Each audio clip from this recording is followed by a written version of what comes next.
The acceptance letter felt like fire in my hands. MIT, full scholarship, PhD program in computer science with a specialization in artificial intelligence. I stared at the words, my vision blurring with tears I refused to let fall. Not here, not in front of him. What's that? Derek snatched the paper from my fingers before I could react, his eyes scanning it with that familiar sneer already forming on his lips.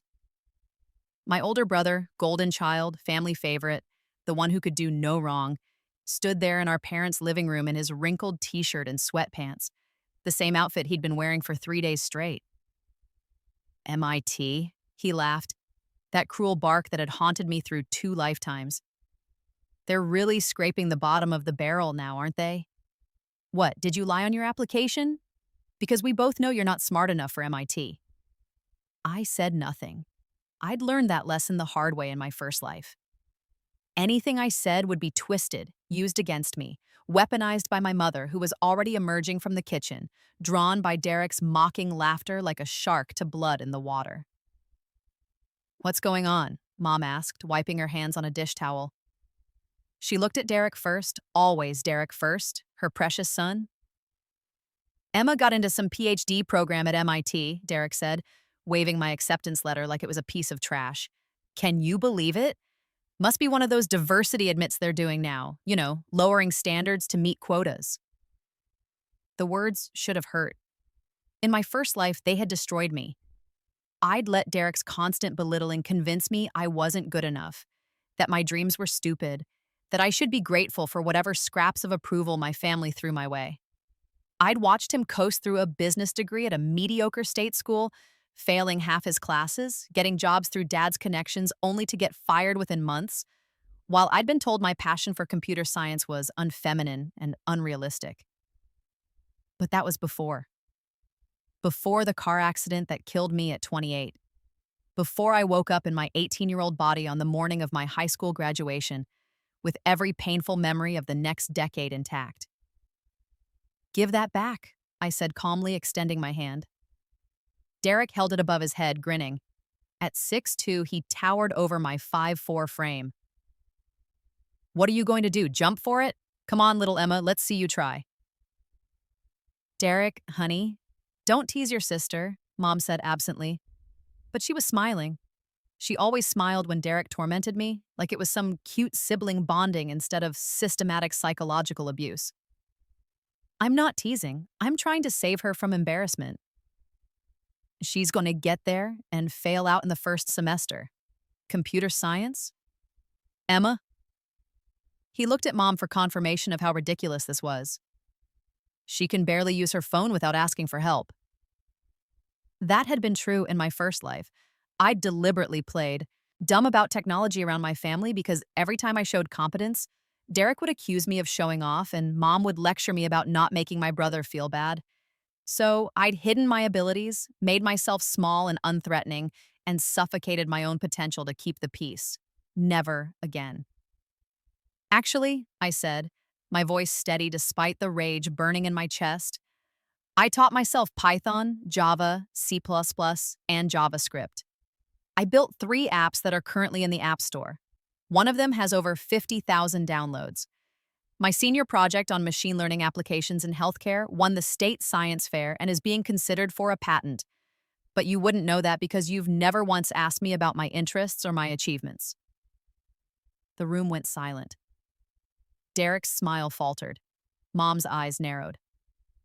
"Don't get uppity, Emma," Mom warned. "It's not attractive.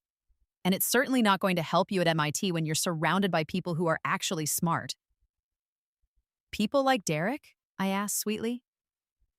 "Who failed Introduction to Economics twice and had to switch majors 3 times before barely graduating with a 2.1 GPA in general studies?" Derek's face flushed red. "That's because the professors had it out for me. And anyway, grades don't matter in the real world. It's about connections, networking, social intelligence, things you'll never have." "Is that why you've been fired from 4 jobs in 2 years?" I asked. "Social intelligence? That's enough!" Mom's voice cracked like a whip. "How dare you speak to your brother that way? After everything this family has done for you?" everything they'd done for me. In my first life, that guilt had been my chains. They'd fed me, clothed me, kept a roof over my head, the bare minimum required by law, and acted like I owed them my entire existence for it. Meanwhile, Derek got a new car at 16, his college tuition fully paid, an apartment in the city, and a loan of $50,000 to start a business that failed within 6 months. A loan that was never expected to be repaid. I got a used laptop for Christmas one year, Derek's old one that barely functioned, and was told I should be grateful they thought of me at all. "You're right, Mom," I said, plucking the acceptance letter from Derek's now slack grip. "I apologize. I shouldn't have brought up Derek's academic struggles. That was unkind of me." She blinked, surprised by my sudden capitulation. "Well, good. I'm glad you see reason. I'll be moving to Cambridge in August," I continued, carefully folding the letter and putting it in my pocket, away from Derek's reaching hands. "MIT has offered me a full scholarship plus a generous stipend for living expenses, so I won't need any financial support from the family. Thank you for everything you've done for me up until this point."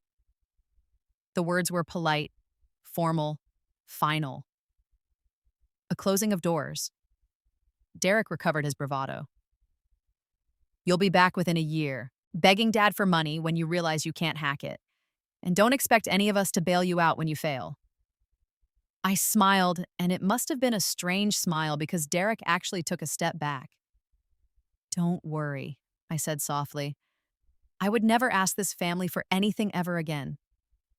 I walked upstairs to my room, my small, cramped room with its hand-me-down furniture and broken blinds. So different from Derek's spacious suite with its king-size bed and gaming setup that cost more than a semester of community college, and closed the door quietly behind me. Then I sat on my bed and let myself remember, let myself feel all of it. The memories hit me in waves like they always did when I was alone. 10 years of my first life, playing out behind my eyes with perfect, painful clarity. I'd gone to community college instead of MIT. Derek had mocked my acceptance letter so viciously, and Mom and Dad had expressed so much doubt about my ability to succeed that I'd convinced myself they were right. I'd chosen the safe path, the path that wouldn't upset anyone, the path that kept me small and invisible. I'd gotten my associate degree in computer science and taken a job as a junior developer at a small firm making $40,000 a year. It was good money for someone with my education, but Derek, who was bouncing between sales jobs and failed entrepreneurial ventures, made sure everyone knew I was wasting my potential, that I should have aimed higher, that my fear of failure was pathetic. When I'd finally saved enough to go back to school for my bachelor's degree at 23, Dad had refused to co-sign my student loans. "You're an adult now, Emma. Figure it out yourself." Besides, Derek needs help with his new business venture. Another $50,000 down the drain for Derek's artisanal kombucha company that lasted 8 months. I'd taken out private loans at brutal interest rates, worked 2 jobs while taking classes full-time, graduated with honors at 26 with $70,000 in debt, exhausted and burnt out, my health deteriorating from stress and lack of sleep. Derek, meanwhile, had moved back home at 25, unemployed again, and Mom had welcomed him with open arms. "He's going through a hard time," she'd said when I'd asked why Derek got to live rent-free while I was drowning in debt. "Family helps family. Why are you always so selfish, Emma?" I'd gotten a better job after my bachelor's degree. $70,000 a year. I'd been so proud. I'd called Mom to share the good news. "That's nice, dear," she'd said distractedly. "Listen, your father and I need to talk to you about something. Derek has an incredible opportunity to invest in a tech startup, but he needs about $20,000 to buy in. Since you're doing so well now, we thought you could help your brother out. Consider it a family investment." When I'd said no, I had student loans, I was barely making ends meet in expensive Boston, I was trying to save for a security deposit on an apartment. The freeze-out had begun. Calls went unreturned. Invitations to family events dried up. On the rare occasions I did visit, I was treated like an unwelcome guest in my own childhood home. Derek's startup had failed spectacularly within a year. He'd lost everything and declared bankruptcy. Mom and Dad had immediately given him another $40,000 to get back on his feet. I'd been 27 when I'd gotten the call. Mom's voice syrupy and false. "Emma, honey, we need to talk about your grandmother." Grandmother Rose had been my only ally in the family. She'd seen through Derek's charm and Mom's manipulation. She'd encouraged my interest in technology, slipping me programming books and telling me stories about the women who'd worked as human computers during World War II. In my first life, she'd been in a nursing home, and I'd visited her every week despite my family's disapproval. "She's not doing well," Mom had said. "The doctors say she might not have much time left. She keeps asking for you, but Emma, the nursing home is very expensive. We're considering moving her to a state facility, but you know how those places are. If you could maybe contribute to her care just a few hundred a month." I'd been stupid enough to believe them. I'd been sending $500 a month for 8 months, money I desperately needed for my own bills, for my own survival. Until I'd called the nursing home directly to ask about visiting hours and discovered that my grandmother had died 3 months earlier. My family had been pocketing the money, using my grief and guilt to extract money from me to fund Derek's lifestyle. When I'd confronted them, Dad had actually laughed. "So what? She was our mother. That money would have been ours anyway when she died. You're just mad because you finally figured out you're not as smart as you think you are." I'd stopped speaking to them after that. Cut all contact, changed my number. It had been too late, though. The damage was done. I was emotionally destroyed, financially struggling, isolated, and alone. I'd been driving home from work one rainy evening, tired from a 12-hour day, when the truck ran the red light. I'd died on impact, or so I assumed.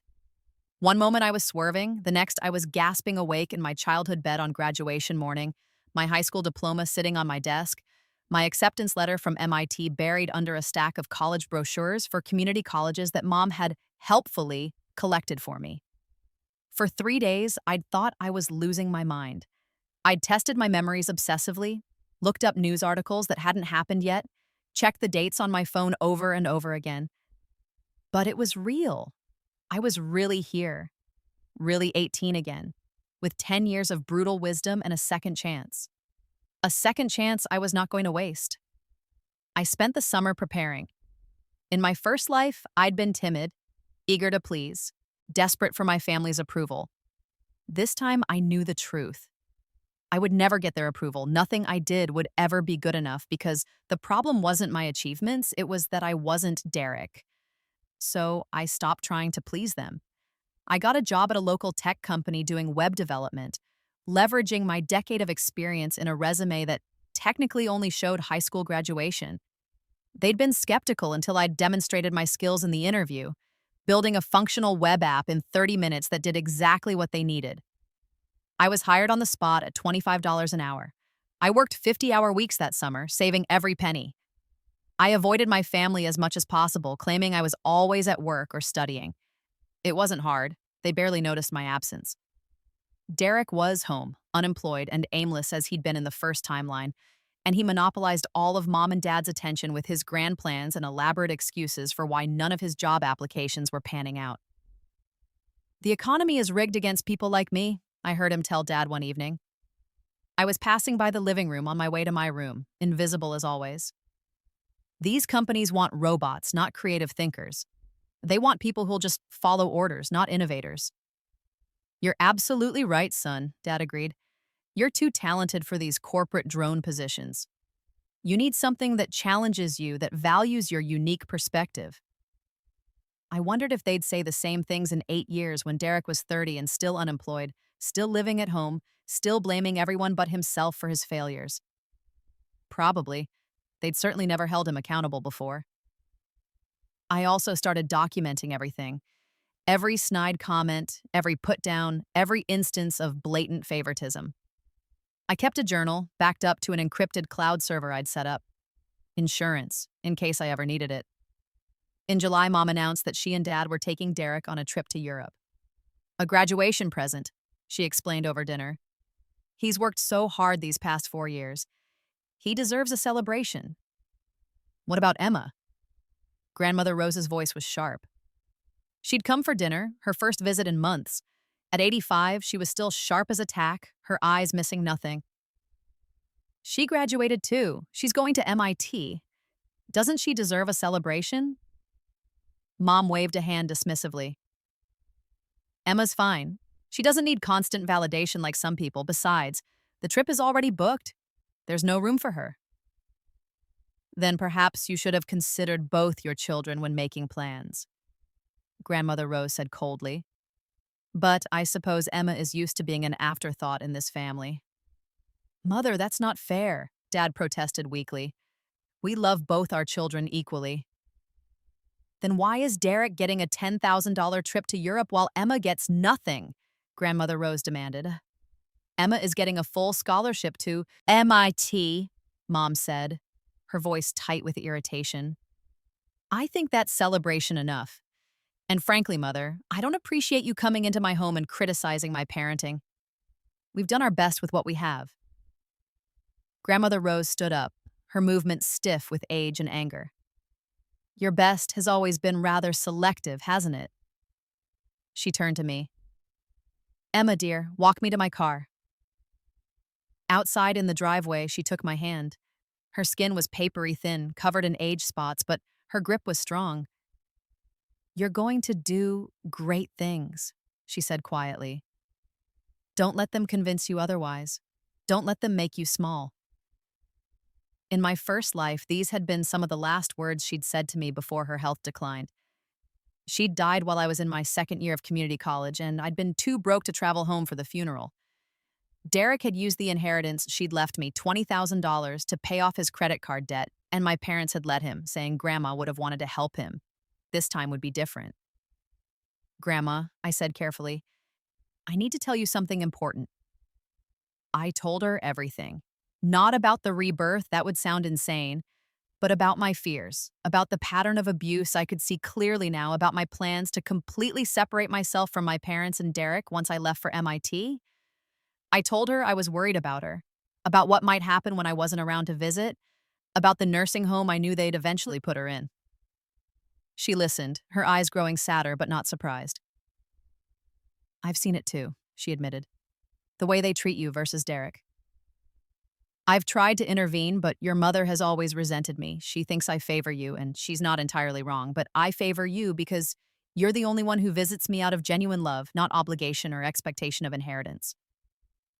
I'll always visit you, I promised, no matter where I am or what I'm doing. You're the only family I have. She cupped my cheek with one gnarled hand. And you're the only grandchild I'm proud of. Emma, I want to give you something. She pressed an envelope into my hand. This is information about a trust I've set up. When I pass, and don't argue, dear, we both know I'm not getting any younger. You'll inherit my house, my savings, and my investment portfolio. Everything except a token amount I have to leave to your mother by law. I've made it ironclad. They can't contest it, and they can't touch it. Grandma, you don't have to. Yes, I do. I won't have you struggling because I left money to people who'll waste it on that useless boy. Promise me you'll use it wisely. Get your education. Build your life. Be happy. That's all I've ever wanted for you. I hugged her then and cried because I knew what was coming. In my first timeline, she'd died within 18 months. I was determined to change that if I could, but if I couldn't, at least this time I'd make sure her wishes were honored. I promise, I whispered. August arrived hot and humid. I packed my belongings, which fit into 2 suitcases and a backpack, and loaded them into my car. The car was another difference from my first timeline. Back then, I'd had to take a bus to Cambridge because I couldn't afford a car. This time, I'd saved $6,000 over the summer and bought a reliable used Honda Civic. My ticket to freedom. The family gathered in the driveway to see me off. Mom and Dad looked vaguely uncomfortable, like they knew they should feel something about their daughter leaving, but couldn't quite muster genuine emotion. Derek looked smug. Good luck at MIT, he said, his tone making it clear he expected me to fail. Try not to embarrass the family name too much when you flunk out. Derek, Dad said mildly, that's not nice. I'm just being realistic, Dad. Emma's never been good under pressure. Remember when she cried during her essayat? I had cried during my essayat. In my first life, I'd been so anxious about disappointing my family, so terrified of not being good enough that I'd had a panic attack in the middle of the math section. I'd still scored a 1480 out of 1600. Derek had scored an 1100 and needed extended time and multiple retakes to get even that. This time, I'd scored a perfect 1600. I hadn't told them. "I'll keep that in mind," I said pleasantly. "Goodbye, Derek. Good luck with your job search." His smile curdled. He'd been applying to positions for 3 months with no success. "At least I'm not running away from my problems," he shot back. "No, you're still living with them," I agreed, glancing meaningfully at our parents. I hugged my mother briefly. She stood stiff and unyielding in my arms and shook my father's hand. Then I got in my car and drove away without looking back. I was free. MIT was everything I'd dreamed of, and more. The campus buzzed with intellectual energy, with people who were passionate about learning, who valued knowledge and innovation and creative problem solving. For the first time in my life, I wasn't the weird girl who liked computers. I was normal. I belonged.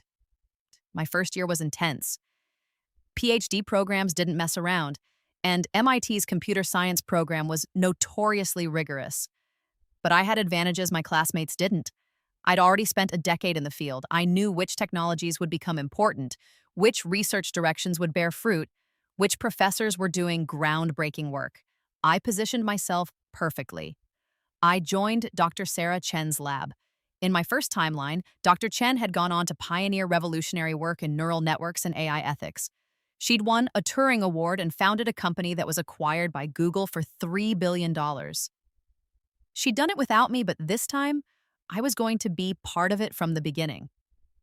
"Your background is interesting," Dr. Chen said during our first meeting. She was a small woman in her 40s with sharp eyes behind stylish glasses. "Your undergraduate transcript is... Well, you don't have one yet since you're entering with your high school diploma, but your application materials showed an unusual depth of practical knowledge. The apps you built, the research you did. Where did you learn all that?" "Self-taught, mostly," I said, which was technically true. "I've been passionate about AI and machine learning since I was 14. I read every paper I could find, took online courses, built projects in my spare time. Computer science is more than just a career interest for me. It's my calling," she smiled. "Then you'll fit right in here. My lab works on the intersection of machine learning and human decision-making, with a particular focus on ethical AI development. Does that align with your interests?" "Perfectly."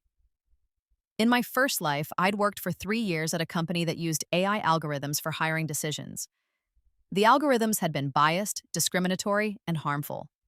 I'd seen firsthand the damage that unethical AI could cause. I believe the most important work in AI right now isn't making it more powerful, it's making it more fair. "Then welcome to the team," Dr. Chen said. I threw myself into the work. While my classmates struggled to adjust to the pace and rigor of graduate school, I thrived.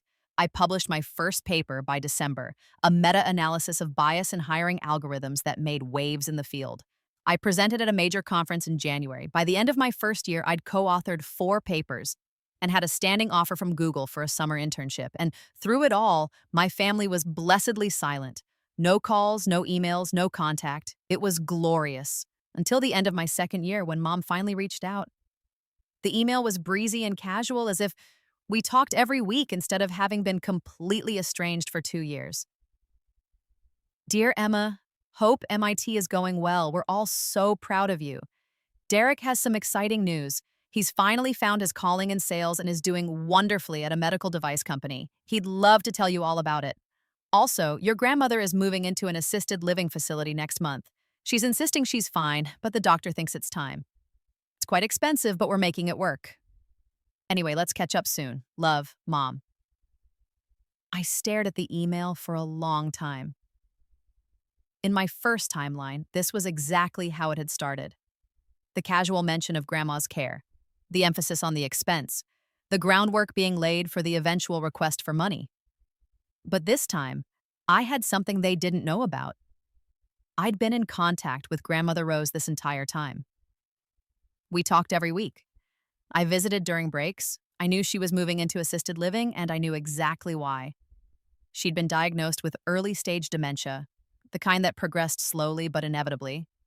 She was moving into the facility by her own choice, while she still had the mental capacity to make that decision, because she wanted to be somewhere safe and cared for when the decline accelerated.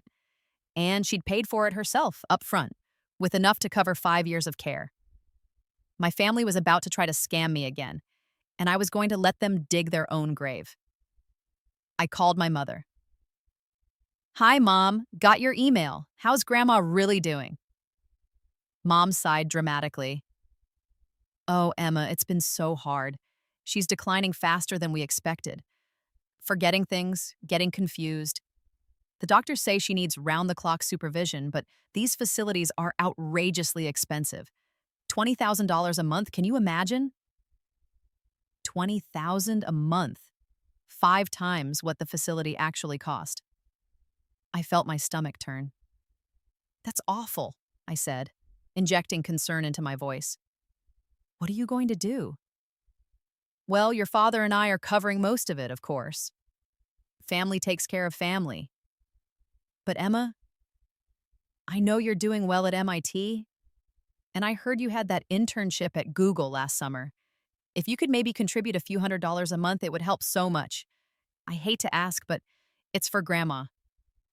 In my first life, I would have said yes immediately. Guilt-ridden, desperate to prove I was a good person, willing to do anything to help my beloved grandmother. This time, I knew better. "I'll think about it," I said.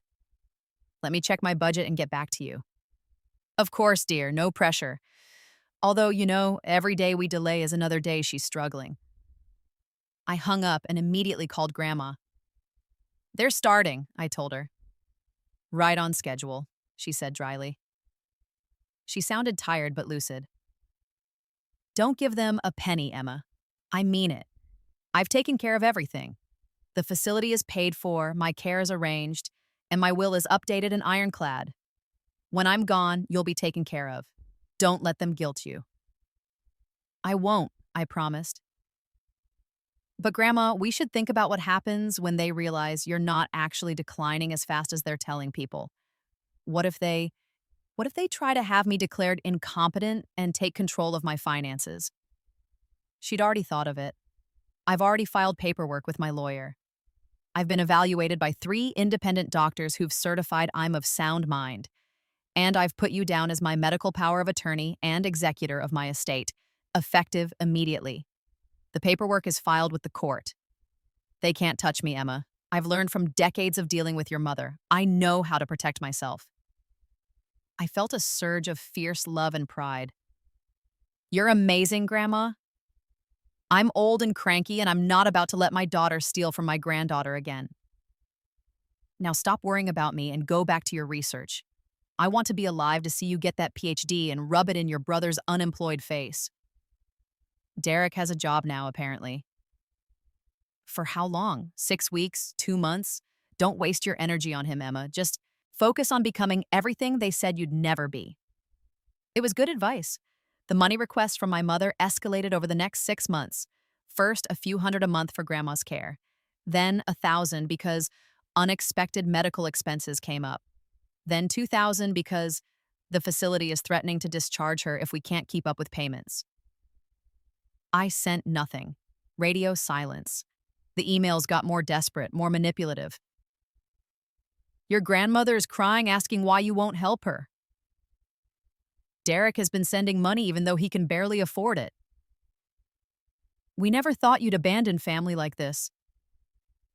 Each one made my blood boil, but I stayed strong. And sure enough, in month 7, the real request came. An email from Derek himself. "Hey, Emma, I know we haven't always gotten along, but I need your help. I've been working at MedTech Solutions for almost a year now, and I'm crushing it. Top salesperson 3 months running. But there's this incredible opportunity. A manager position just opened up, and it's mine if I want it. The only thing is, there's a buy-in. Not unusual in sales. You invest in your own inventory, your own client development budget, and you reap the rewards. It's $20,000, and it would change my life. I know you've been making bank at Google. Mom said you made like 100K last summer. Could you loan me the money? I'll pay you back double within a year. This is my big break, sis. Don't let me down." $20,000. The same amount they'd stolen from me in my first life by lying about Grandma's care. The same amount Grandma had left me in her will that they'd given to Derek. The symmetry was almost beautiful. I called Derek. I could hear the surprise in his voice when he answered. Emma, wow, it's been forever. I got your email, I said. About the manager position. Yeah, his voice brightened with greed. It's an amazing opportunity. I just need $20,000, I finished, for a buy-in. Derek, that's not how legitimate sales jobs work. That's a scam. If they're asking you to pay money to work for them, they're taking advantage of you. You don't know what you're talking about, he snapped. This is a real company. They're publicly traded. This is just how the industry works. What's the company called? I asked. I'll look them up. MedTech Solutions. I was already typing. Google search, company website, BBB listing. And there it was, dozens of complaints about predatory employment practices, pyramid scheme accusations, a class action lawsuit from former employees who'd lost their savings. The company was a mess, bleeding money, and scamming desperate job seekers into paying for inventory that didn't exist and client lists that were completely fabricated. Derek was about to lose $20,000 to a scam if anyone was stupid enough to give it to him. Derek, I said carefully, I'm looking at their website right now. They have an S rating with the Better Business Bureau. There's a lawsuit against them for fraud. They're not a legitimate company. You're just jealous because I'm finally succeeding, he shouted. You can't stand that I'm doing well. You never could. You always had to be the special one, the smart one. Well, guess what, Emma?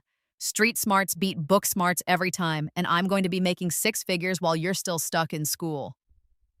I'm not giving you money to fund a scam, I said flatly. Then don't. I don't need you anyway.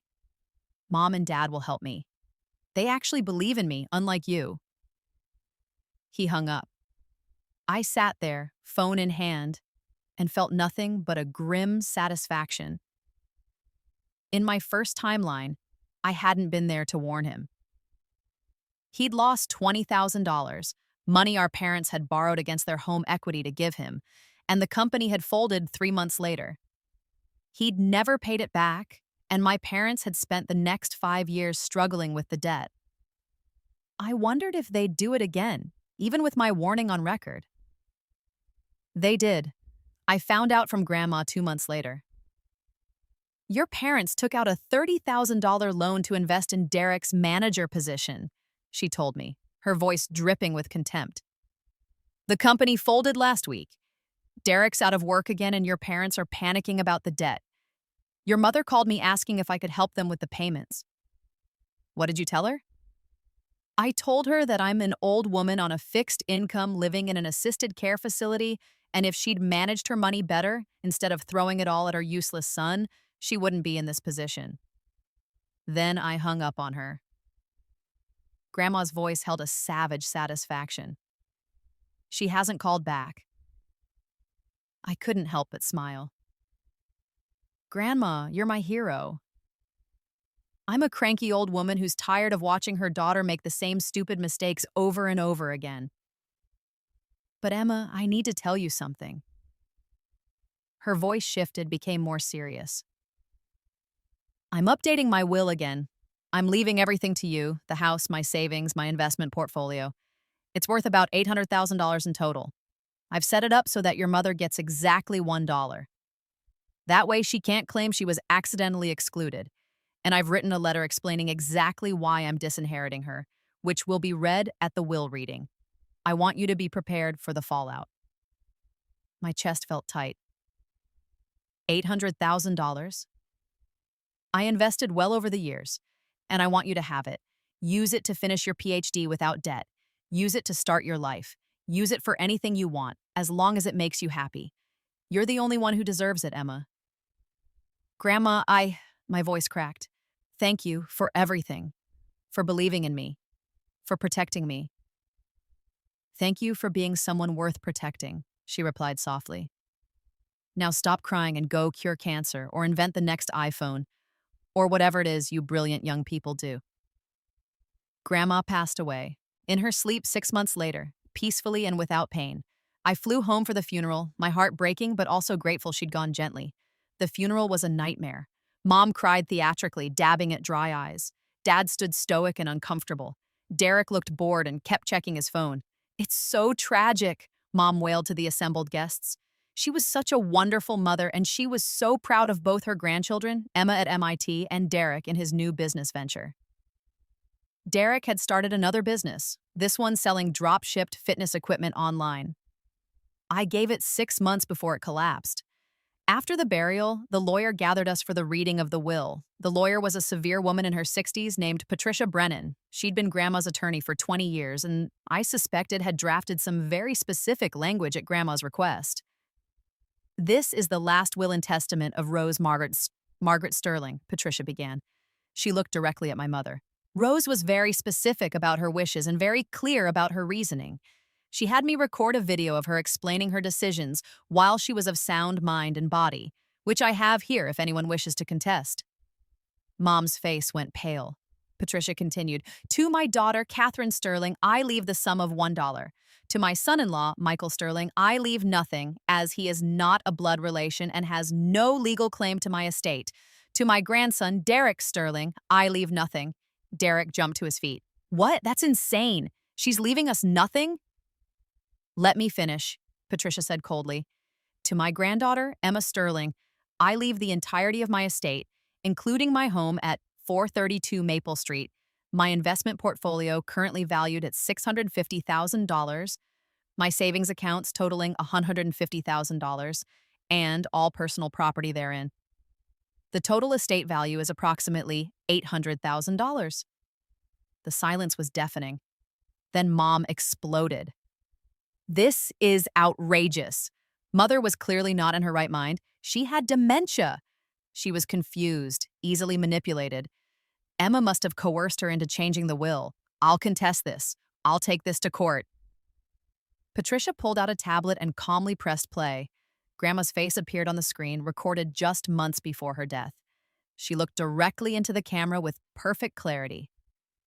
"To whom it may concern," Grandma said, her voice strong and steady.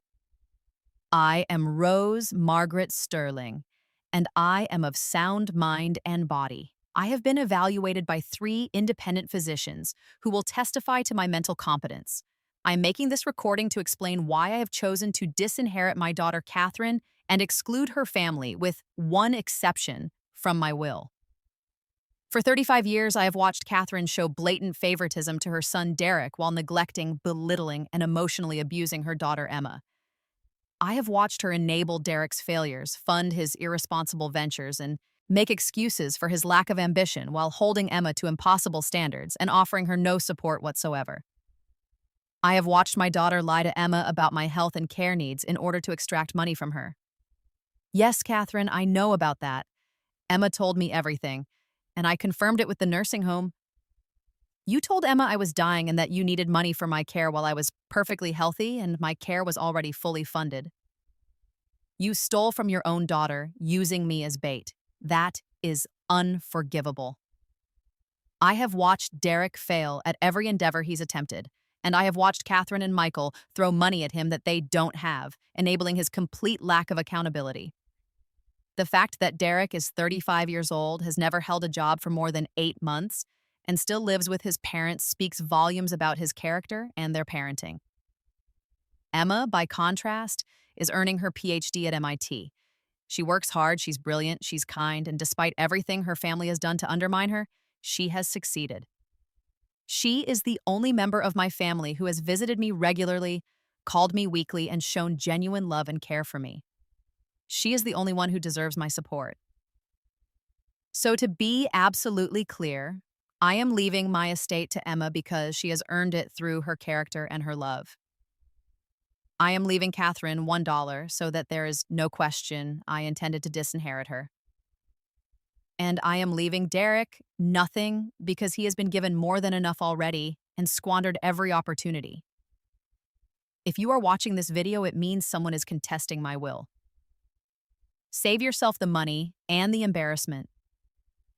This will is ironclad, recorded while I was of sound mind, and I have multiple medical evaluations to prove my competence.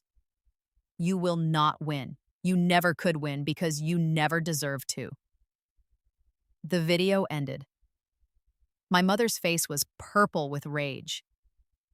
Derek looked like he'd been slapped. Dad just stared at the floor. Would anyone like to contest the will? Patricia asked with professional calm. Mom opened her mouth, then closed it. She looked at me with pure hatred. You poisoned her against us. You turned our own mother against her family. No, I said quietly. You did that yourselves. Every time you chose Derek over me. Every time you mocked my dreams and told me I wasn't good enough. Every time you took advantage of my love for Grandma to steal money from me. You built this, not me. I just finally stopped letting you get away with it. You'll regret this, Derek snarled. When you're alone and miserable with no family, you'll regret pushing us away. I looked at him, my brother who had tormented me my entire life, who had never once been happy for my success, who had laughed when I said I wanted to go to MIT. Derek, I said calmly, I have a family. I have friends, colleagues, mentors who value me and support me. I have people in my life who celebrate my victories instead of trying to tear me down. I had Grandma, and even though she's gone, I have her love and her belief in me. What I don't have, what I finally blessedly don't have, is you. I turned to my parents. I'm done. I'm done being your scapegoat, your backup bank account, your disappointing daughter. I'm done pretending we're a functional family when all you've ever done is hurt me. Grandma's estate will pay off my student loans and give me a financial foundation to build my life. The life she believed I deserved. I'm going to honor her memory by living well and being happy. Something none of you ever wanted from me. I walked out of that lawyer's office and never looked back. The next 3 years were the best of my life. I used part of Grandma's inheritance to pay off the modest student loans I'd accumulated and invested the rest. I focused entirely on my research, working with Dr. Chen to develop ethical frameworks for AI development that would eventually become industry standard.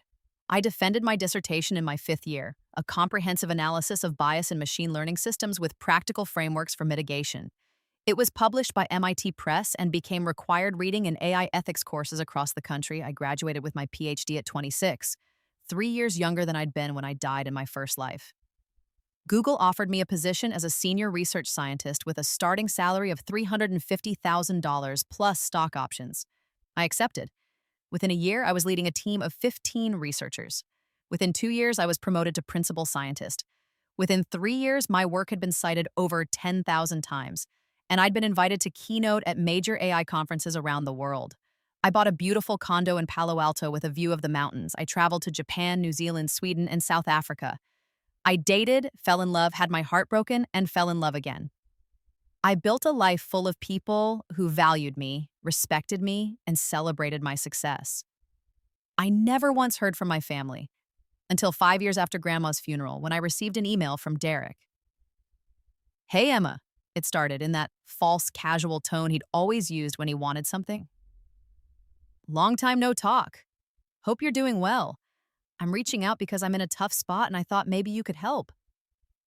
I know we haven't been close, but we're still family, right? I lost my apartment and I'm crashing on a friend's couch. I just need a small loan to get back on my feet. $5,000 would change my life.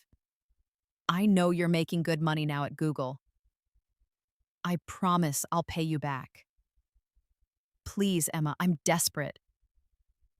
I stared at the email for a long moment. In my first life, if Derek had sent me something like this, I would have agonized over it, felt guilty, maybe even sent the money despite knowing I'd never see it again. This time, I felt nothing but a distant pity. I wrote back, Derek, I wish you the best in finding a solution to your situation. However, I won't be providing financial assistance. I encourage you to seek help from the family members who spent 30 years enabling your poor decisions and teaching you that other people would always bail you out. Good luck. I hit send and blocked his email address. 2 months later, I received a Facebook message from an account I didn't recognize. When I opened it, it was Mom. Emma, I can't believe you would abandon your brother when he needs you most. He's homeless, he's struggling, and you have so much money now, so much success. We know you're making $500,000 a year at Google. Would it kill you to help him? After everything we did for you, raising you, supporting you, you owe us. I read the message 3 times, feeling a surreal sense of detachment. They really believed this. They really thought that the bare minimum of parenting, not actively starving or beating me, meant I owed them my loyalty and my money for the rest of my life. I wrote back one final message.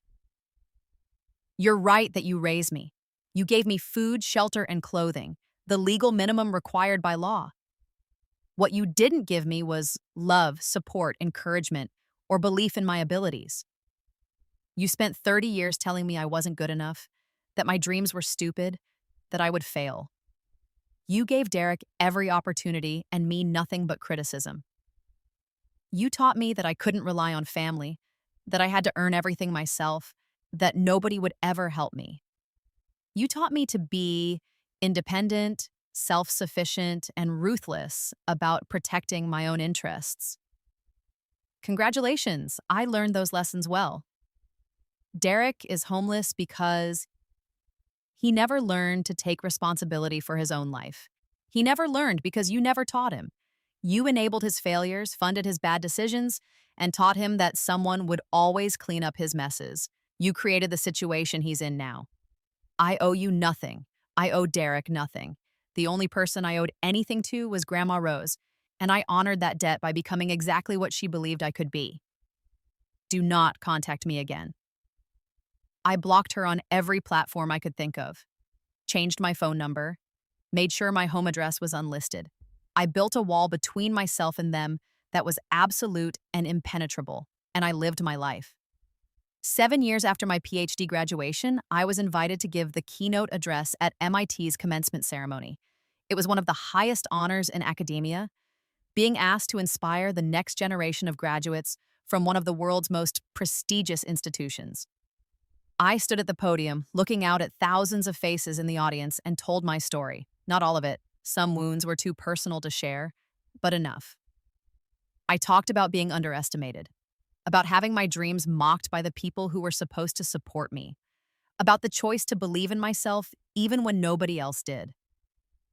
The world will tell you that you're not good enough, I said. Sometimes the people who tell you that will be strangers. Sometimes they'll be colleagues or competitors. And sometimes, most painfully, they'll be family. People you love, people you want approval from, people whose opinions matter to you. But here's what I learned. Their doubt has nothing to do with your ability. Their mockery has nothing to do with your worth. When someone tells you that your dreams are stupid or that you'll never succeed, they're usually telling you about their own limitations, not yours. My PhD from MIT, the degree I was told I was too stupid to earn, led to a career beyond anything I imagined. But more than that, it led to freedom. The freedom to choose who I let into my life, the freedom to walk away from people who hurt me, the freedom to build a life on my own terms. So to the graduates here today, believe in yourself, work hard, take risks. And if someone in your life consistently tears you down instead of building you up, give yourself permission to let them go.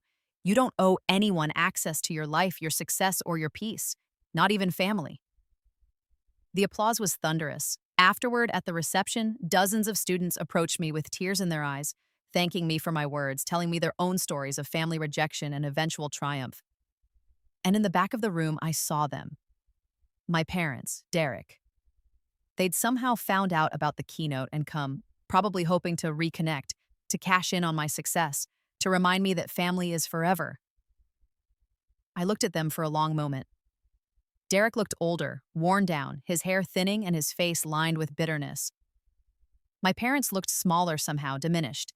They'd aged badly, stress and financial struggle etched into every line of their faces. I felt nothing. No anger, no guilt, no obligation. They were strangers who had once hurt me, and I'd moved past them so completely they might as well have never existed. I turned away without acknowledging them and let security escort them out when they tried to approach me. That night, I went to dinner with Dr. Chen and a group of colleagues. We laughed, shared stories, celebrated each other's successes. This was my family now. People who had earned their place in my life through love and respect and genuine care. Later, alone in my hotel room, I thought about my first life. The girl I'd been, scared, desperate for approval, willing to shrink herself to fit into a family that would never value her. She'd died in a car accident at 28, exhausted and alone and convinced she'd failed. But she'd given me a gift, the knowledge of exactly how not to live. The clarity that comes from seeing your entire life laid out and recognizing all the moments where you chose wrong, where you let fear guide you instead of courage. In this life, I'd chosen differently at every turn. I'd chosen myself, and the result was a life beyond anything I'd imagined. Possible. I opened my laptop and began drafting an email to my literary agent. I'd been thinking about writing a book, a memoir about growing up in a toxic family and finding success despite them. Not a revenge story, but a survival story. A roadmap for anyone else trapped in similar circumstances, trying to figure out how to save themselves. The title came to me immediately. The Daughter They Dismissed, Finding Success After Family Rejection. I started writing, and the words flowed like water. All the pain, all the triumph, all the lessons learned. It poured out of me onto the page, cathartic and necessary and true. 3 months later, the book sold to a major publisher for a 7-figure advance. 6 months after that, it hit the New York Times bestseller list and stayed there for 43 weeks. It was translated into 30 languages. I did interviews with NPR, the New York Times, and appeared on talk shows.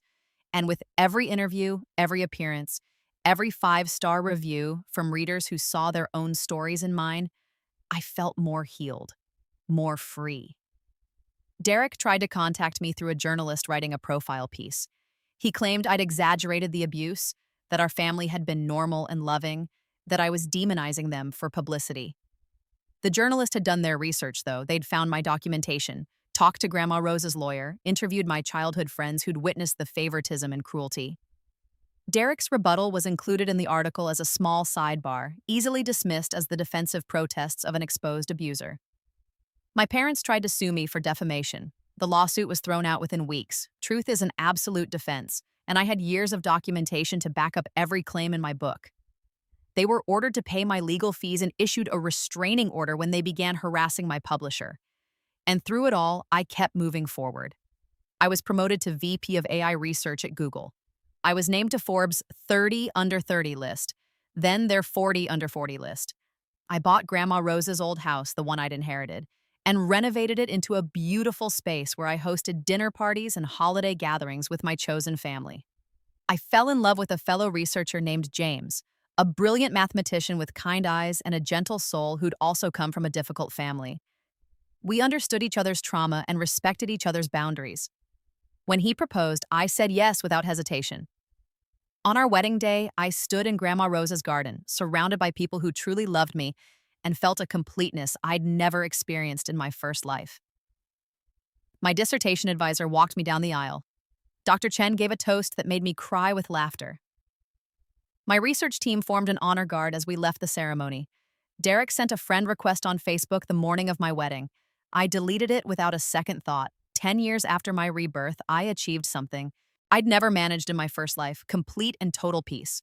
I had everything I'd ever wanted: meaningful work, financial security, genuine relationships, and the deep satisfaction of knowing I'd built it all myself. I was named a MacArthur Fellow, the so-called Genius Grant, for my work in AI ethics. The $625,000 award came with no strings attached, just recognition that my work was valuable and important. I donated half of it to a scholarship fund for first-generation college students from abusive families.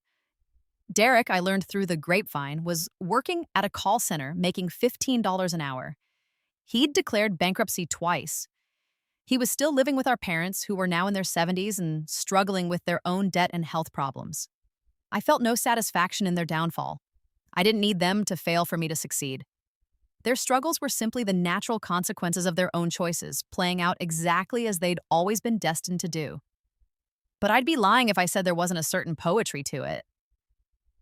Derek had laughed at my college major, told me I'd never amount to anything, predicted I'd fail out of MIT within a semester.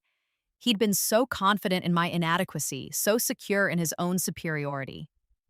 And now I had a PhD from MIT, a VP position at one of the world's most powerful companies, a best-selling book, a MacArthur Fellowship, and a life full of love and purpose and joy.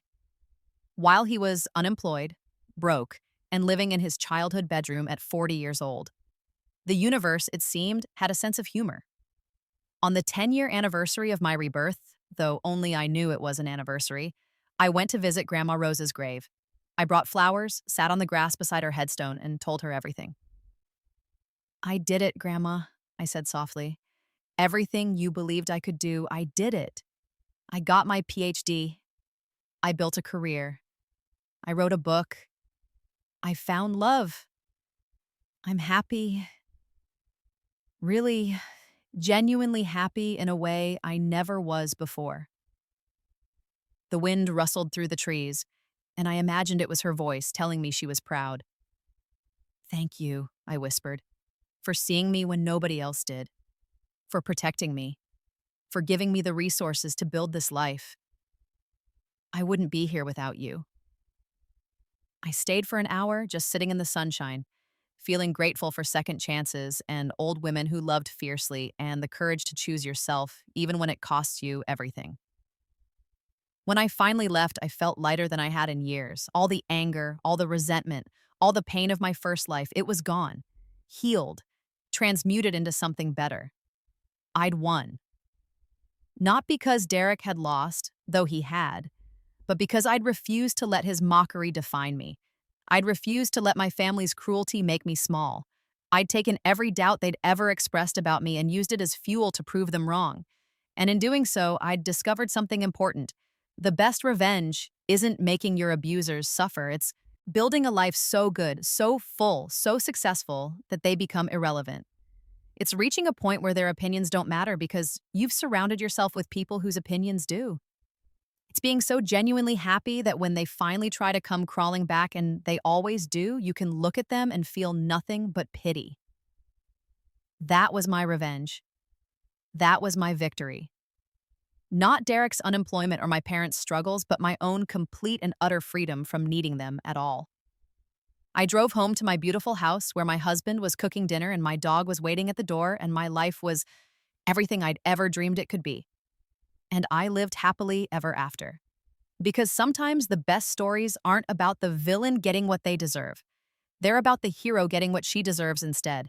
And I deserved all of this, every bit of it. Finally, after 2 lifetimes, I believed that.